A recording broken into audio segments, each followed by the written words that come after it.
All right, so the first thing we're going to fix is the hood struts, because it will just continue to drop down. Welcome back to the IE427 garage, everybody. I'm going to mix a couple of things in with this video. First, I had to fix the coolant crossover tube, which is on the backside of this engine in the HHR. And it takes the coolant from one side of the engine to the other. So from the driver's side to the passenger side of the engine, there is a metal tube with two O-rings on it, and it's really hard to get to. And how we had been maintaining it is we were just adding coolant to it, which isn't the best way to handle something like that. But it got us by in the short term until we could give the coolant crossover tube the proper attention.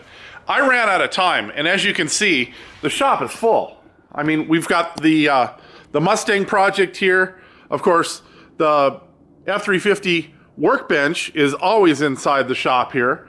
We've got the 65 coupe over here with the short block engine, which we still have to assemble.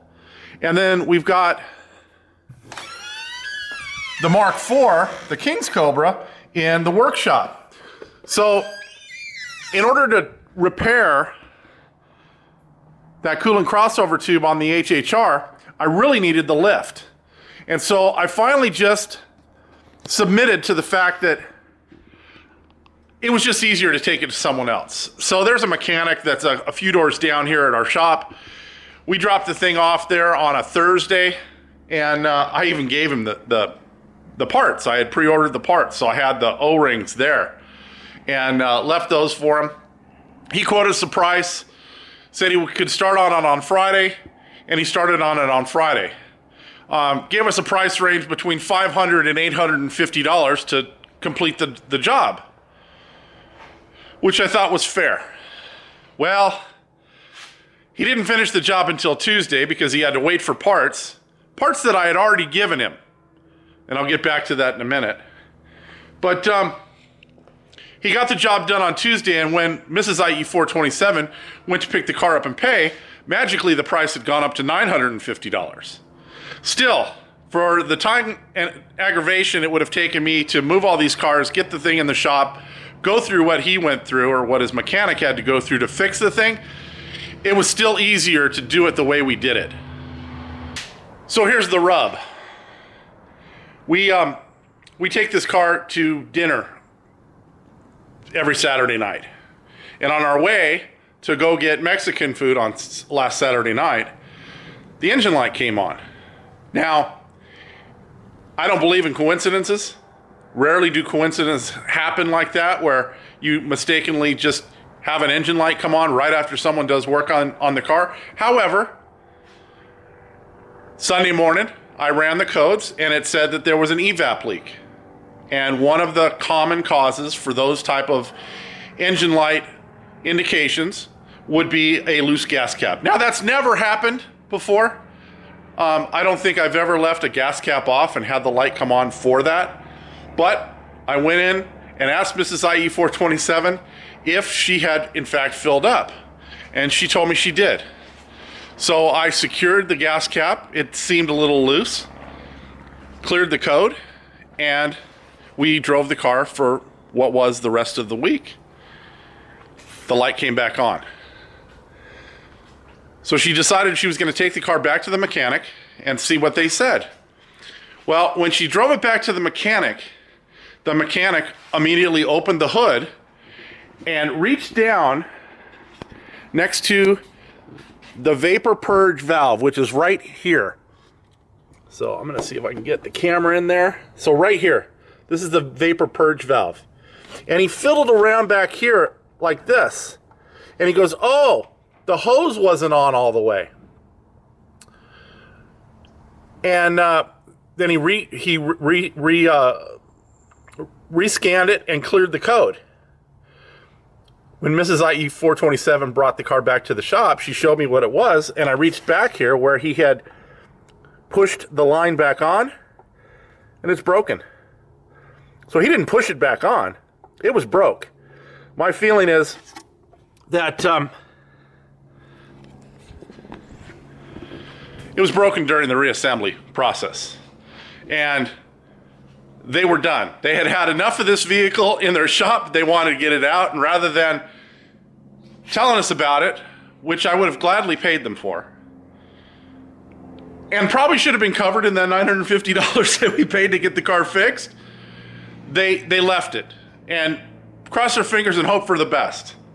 Well, I'm going to fix it today. And I'm not upset about it.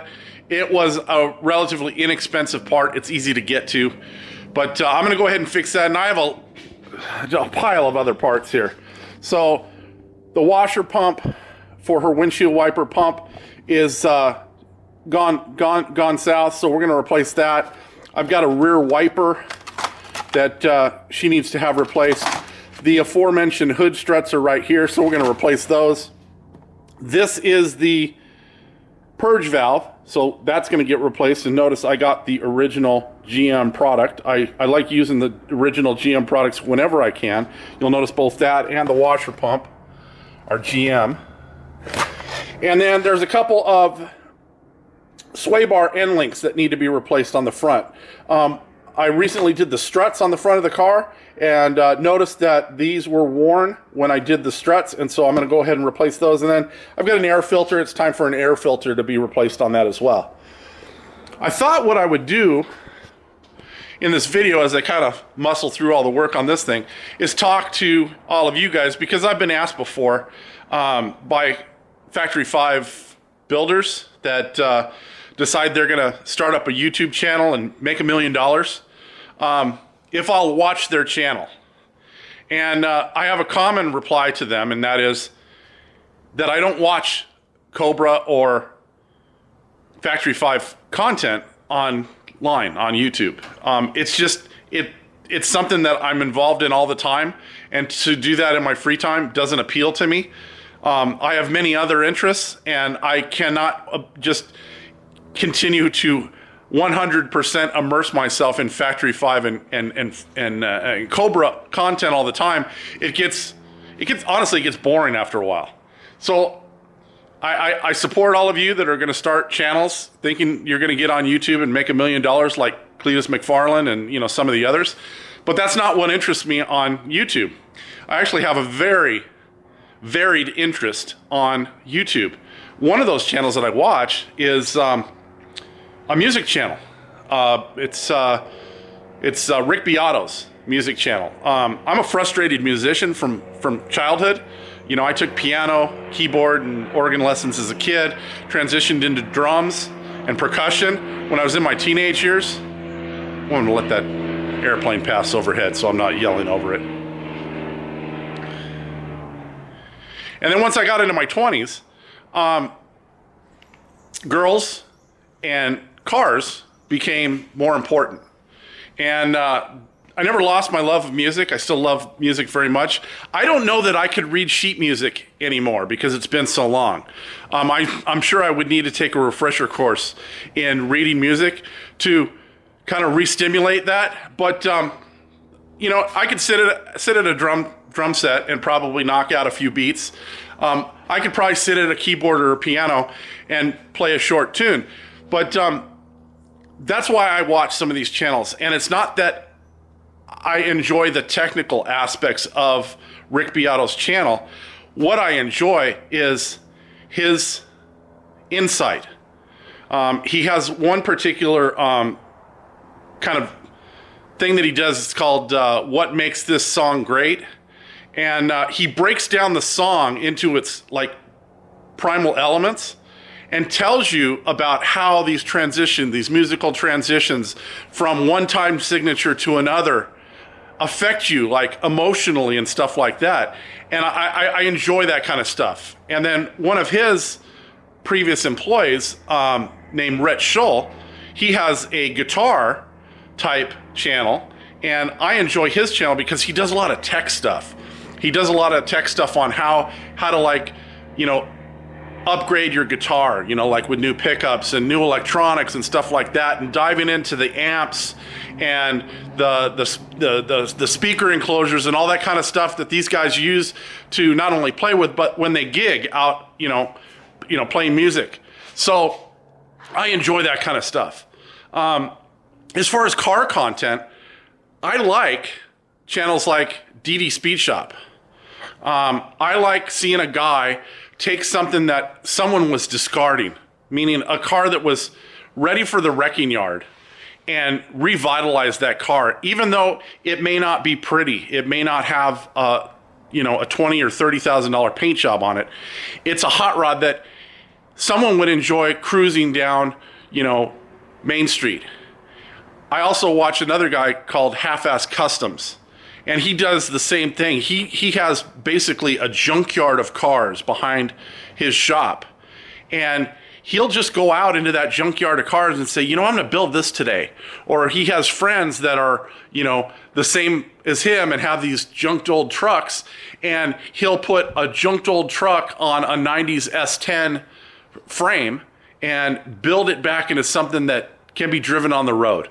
And I enjoy that kind of stuff. I like being able to see someone with just some grit and determination and some basic skills and knowledge build something into a piece that they could drive on the road that was given up for dead. Another channel that I watch is Make It Custom with Carl Fisher. Now, he's the opposite of like DD Speed Shop and Half-Ass Customs. He's a true craftsman. He's a young kid. I bet you he's in his maybe late 20s, early 30s. And he has a passion for, you know, metalworking and making these old cars, you know, Model Ts and 40s Fords and Zephyrs and, you know, all those type of cars into showpieces. And so even though these three guys are all in Canada and know one another, they're very different from each other. And I enjoy their channels. So that's why when I'm asked to, you know, hey, check out my channel, you know, give me a shout out or a mention, you know, I'm not going to do that. I'm probably not going to watch your channel, and no offense, but watching other people build Cobras isn't my thing. Honestly, and this is just my opinion, guys, there are so many people out there building Cobras that have very little knowledge.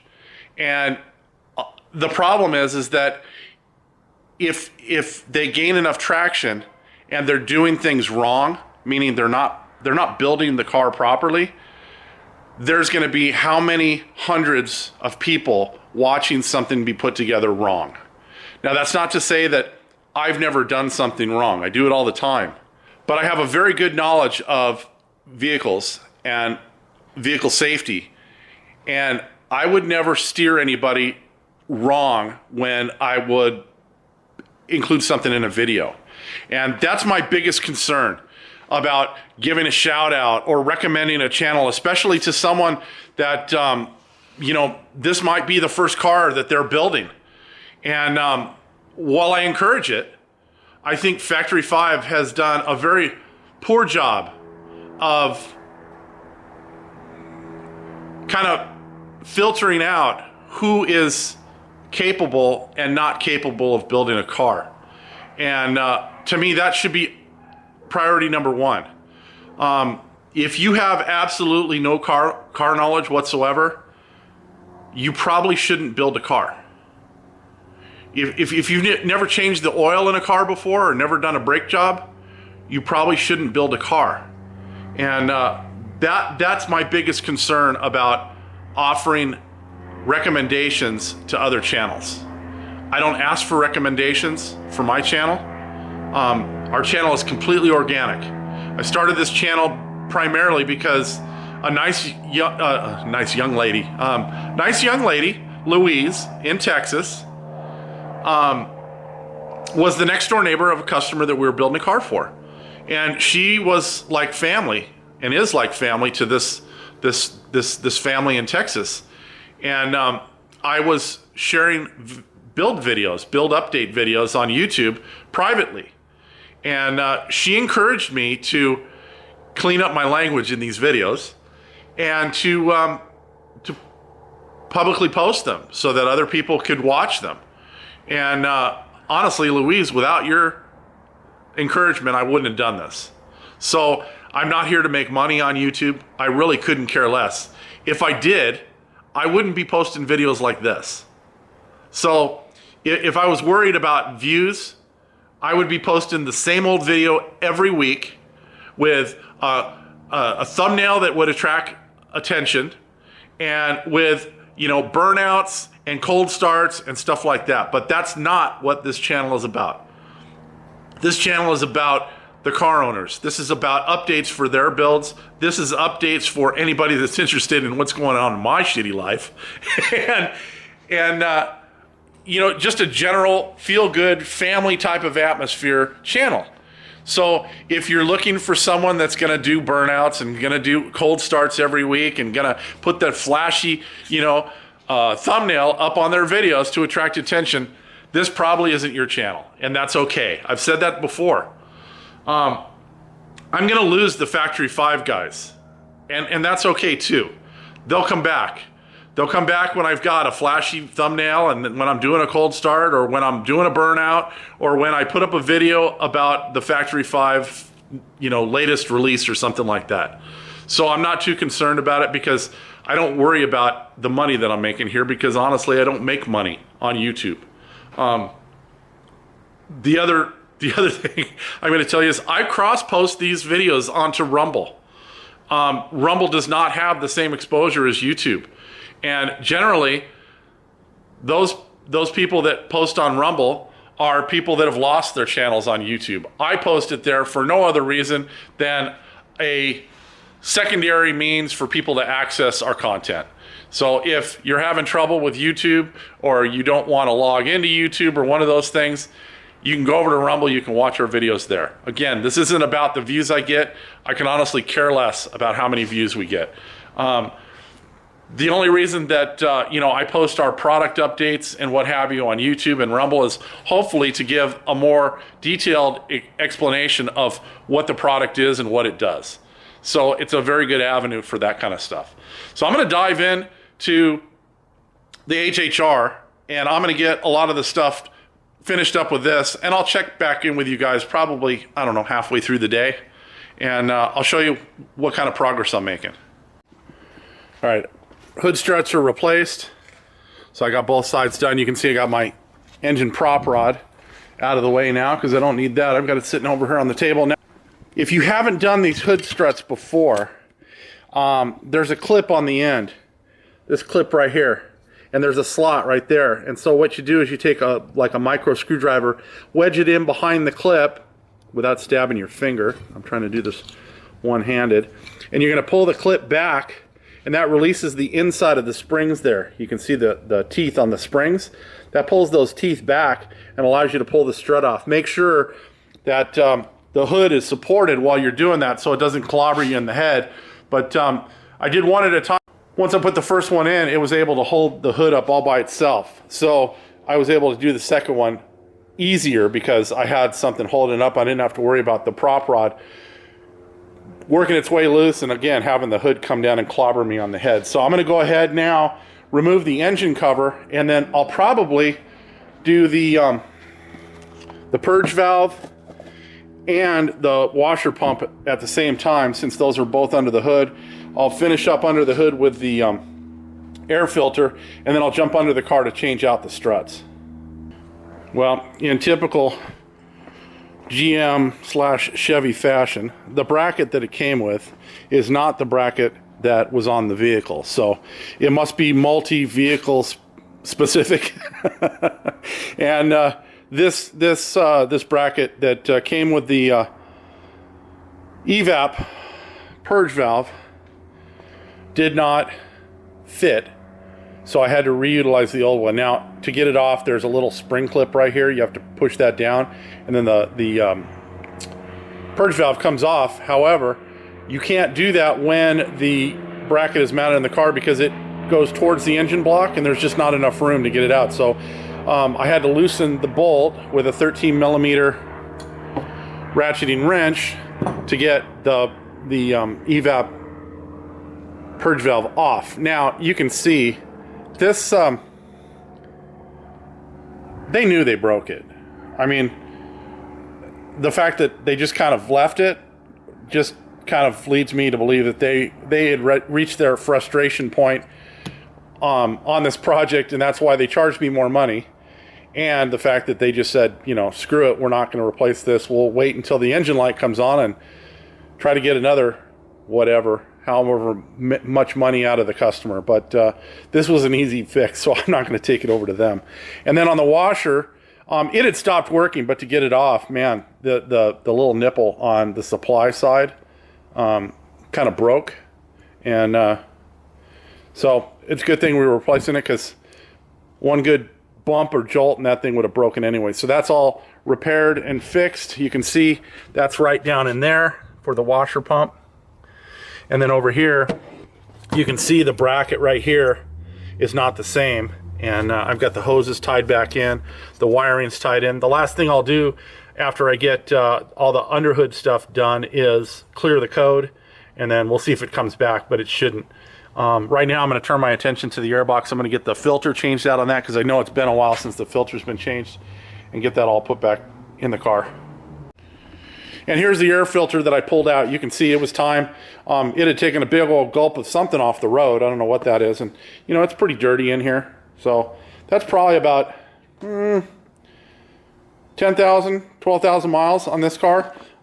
It gets a lot of just driving around town and stuff, and so, you know, that I think is sometimes worse than highway miles, because it just picks up every bit of road dust and stuff on the streets, especially if the streets aren't clean very often. So a lot of that is the reason for this. So that's what it looked like. I've replaced it. Don't let the orange color fool you. This is a Wix filter, and I replaced it with a Wix filter as well. All right, I've got everything under hood taken care of now. I've got the airbox back in place. I've tested the wipers on the front, the pump works. I have not reset the engine light, but I'll do that before I'm finished up. And then I went around to the back of the car. I had a brand new wiper blade to put on here.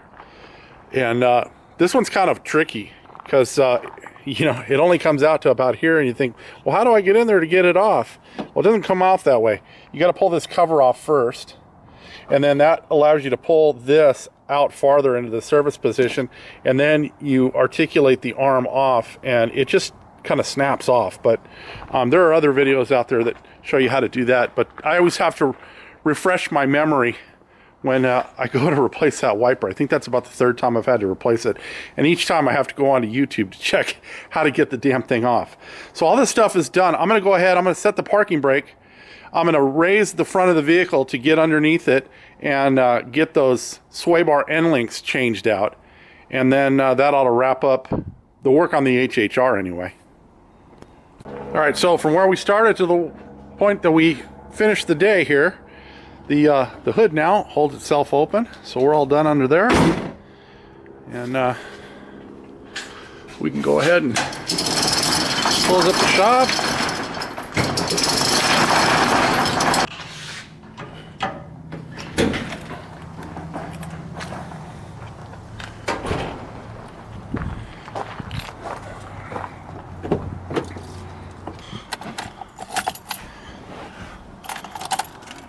Cleared the code already. Starts right up.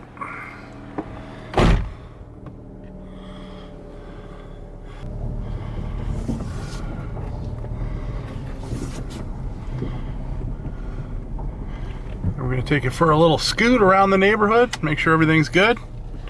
I'll be right back. Mrs. IE427, I just went and gave her keys back to her car, told her that everything was fixed. She just reminded me of the fact that when she went back to pick the car up, and it was more money, the sales guy in the front of the auto repair place told her, "Oh, you'll be happy to know it's less than you were quoted." Now, remember, I told you she was quoted, no less than $500, but no more than $850. And when she went back to pay, it was $950. So, yeah, it was more. That's not less. And the funny thing is they handed her back the parts, the genuine GM parts that I had bought to repair it. And they said, oh, we couldn't use your parts because of warranty. If we use your parts, we can't warranty the parts. And I'm thinking to myself, well, they're genuine GM parts. And what's your warranty anyway?